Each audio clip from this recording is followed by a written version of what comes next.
What's up guys, Matthew here.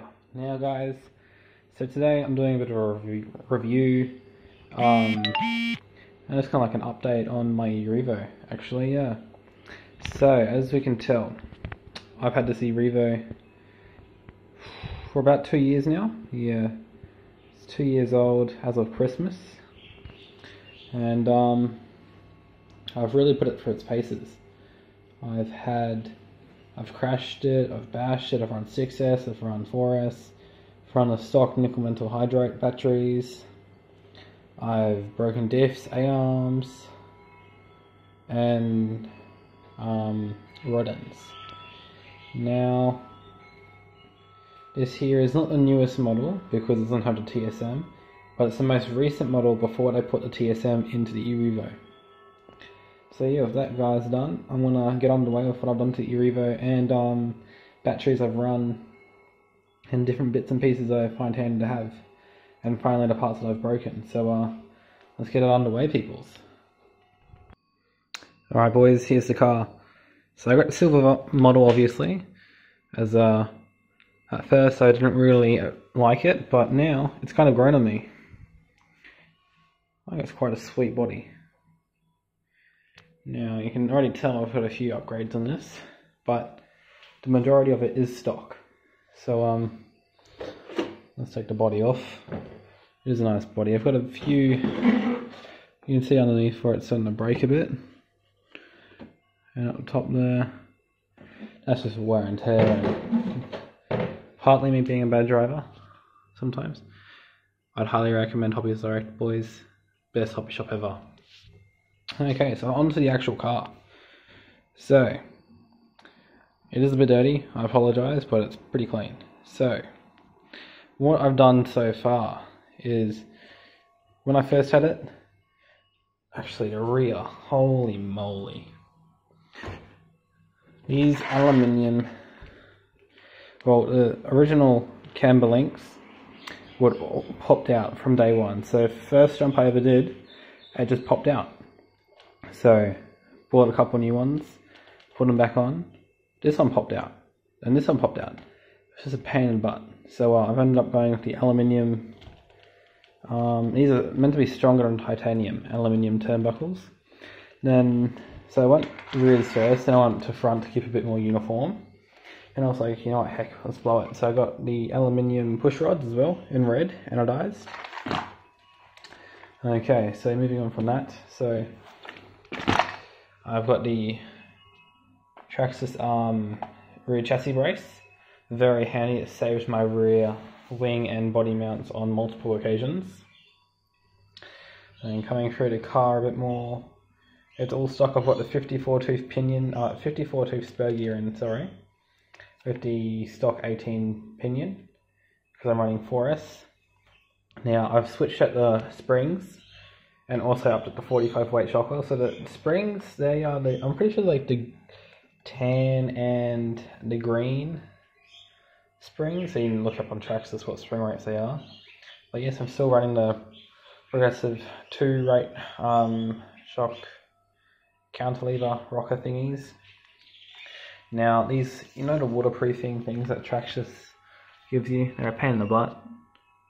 The front lasts way longer than the back. So I've broken them and I haven't worried about replacing them. They're atrocious in there. Look at that. That's just with extra work. So moving on to the underside of the vehicle. I'm going to use some of the wear and tear bits and pieces of it. So it's quite nice, quite scratched up as well. So I have managed to strip one servo. That was from breaking my lower A-arm from hitting a tree. And then just kept using it, ended up eating up a few of the teeth in the servo. So replace that, but I find the servo is fine. Tires, I'd say possibly at a weak spot. Like I've had multiple little tears and rips in the tire. So I've just fixed the little rips in the back tires up with tire glue sent to front.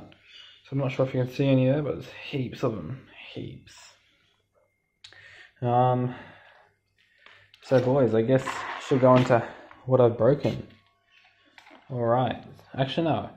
So here's the Bluetooth remote TQI top qualifier. There's a little Bluetooth link thingy down there. 4 double A's. Trigger, forward, reverse, also brake, and steering is obviously the steering wheel. You've also got the steering, exponential, and multifunction knobs, and a 50-50 and 70-30 throttle adjustment. Stock batteries, everybody knows about them. Keep them if you want. I ran them like twice and got rid of them, so these are the batteries I'm currently running. Gens Ace 5300 milliamp power, 2-cell lipos, and the 30C. These are great. Had them for almost a year and they're still performing perfectly. No puffing, no anything, so they're pretty great. Highly recommend these. I did run 6S for a bit, and surprisingly I broke nothing. It's been on 4S I've broken stuff, but that's when I was being stupid. So I've broken the rear diff.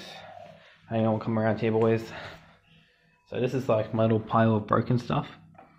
So I've destroyed the rear diff.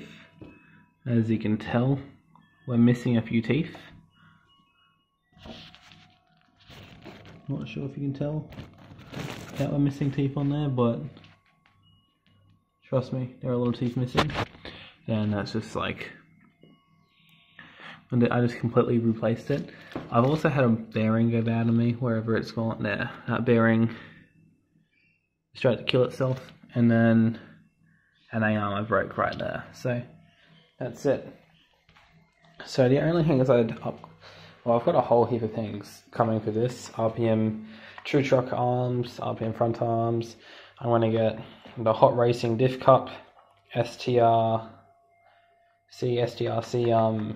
a diff case. So I've also upped the diff fluid. So the rear is still a stock 30k, but front I've got 50k diff fluid in. Yes. So I haven't broken any drive shafts yet, and I've had it for 2 years. 6S and 4S use. They're showing a bit of signs of wear now, as you can see, but they're alright. So I've got a spare set of drive shafts ready to go. So now moving down here, this is my whole thing of spare parts. There's a lot of spare parts. I like to be prepared. So drive shafts ready for when they break. Now diff fluid, I just used the Traxxas stuff actually. 50k and 30k. CA tire glue, all the different necessities. Bits and pieces, these are like the tools that come with the Revo. I'm not going to pull them out because you've seen them all. Oh yes, the only upgrade I've done on this is the upgraded center drive shafts. So you can see the center drive shaft in there. The blue thing still running through, so that's one of the other upgrades I've done. So yeah, so I found the stock springs and setup that was sat down a bit too much, and like when I jumped it go poof and bottom out. So I upgraded that. Alright boys, I'll be right back. So these are my arch nemesis, okay? So these bloody camber links, which come stock, and then also the shocks. The end of the shock, the see that little pivot, the thing that the pivot goes in, so that thing then it attaches at the bottom of the shock, rod end. These things you like to pull off like no tomorrow. So I've had to replace 2 of these things over the course of like 2 months, and then now they've been on there for a bit and haven't pulled off. So it's just a bit of a pain in the bum, bit of a nuisance. But you just buy a whole like 4 spare things, and she's good. So yeah, definitely recommend the red or black, whatever you want, aluminium camber and counterlevers. Okay guys, I'm back. So as we can see now, I've got just some manuals on that. That charger thing up there, completely useless. That black thing right up there, see there? Yeah, cool. Anyway, so this is my spare set of tires, actually a new set. So I ordered these in, I glued them, and I taped them as well. So they're a fair bit firmer and not as floppy. Like these here, they're just really floppy compared to this, it's like, doesn't get pushed in as much. And you can see the tread difference is humongous on these actually. Like, you can check out these guys here are worn, and these guys are brand new. Like, the amount of tread is quite interesting. So yeah, the tires I've glued. So yeah, I hope this review's been helpful. So this car is really durable. I haven't broken too much on it. It's just been a case of maybe some faulty plastics that were a bit weak. And yeah, so I haven't run it through water because here in Australia it's everything's way more expensive. So yeah, haven't tried the long shovel rockers yet. Actually, I have tried them. It turned the vehicle into more of a monster truck and like really made the turning circle of it way larger. It was really nasty actually. I didn't like it. So yeah, hopefully this can help you guys with upgrades or choosing whether or not you want to buy it. So just the last little look at it. I've got the silver model, and what can I say, it's pretty sweet. I had a Traxxas Slasher for this, which I upgraded pretty hardcore. So turned it into, I clocked it at 110 kilometers per hour. But yeah, so it's my next project. Alright peoples, until next time, see you later.